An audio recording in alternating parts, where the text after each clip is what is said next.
Helo, croeso i ysgol Tudweiliog.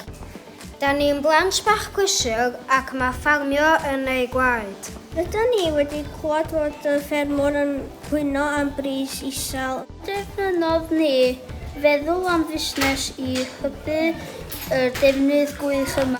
Felly, beth allwn nhw'n wneud efo glan? Ond y syniad arbennig gawson ni oedd defnyddio'r glan i ffeithiau.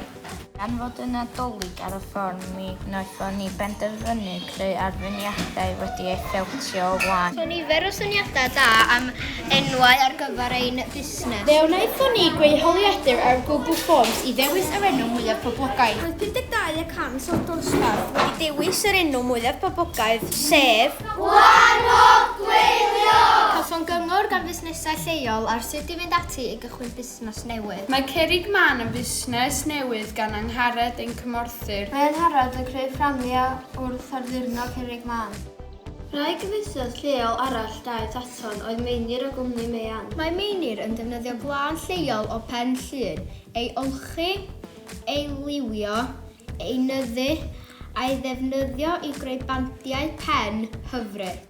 Wir i chi, mae nyddu yn andros o hwyl.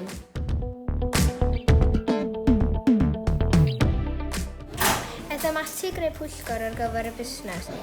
Buon yn brysur yn paratoi samplau, gweld beth oedd yn gweithio a beth oedd ddim yn gweithio. Cawsom gyfarfod i benderfynu faint oedd bob dim am gostio. Fe wnaethon greu ffurflen archeb ar y cyfeiriadau. A daeth yr archebion ni mewn, llond gwlad ohonyn nhw. A dyma'n addurniadau gwan.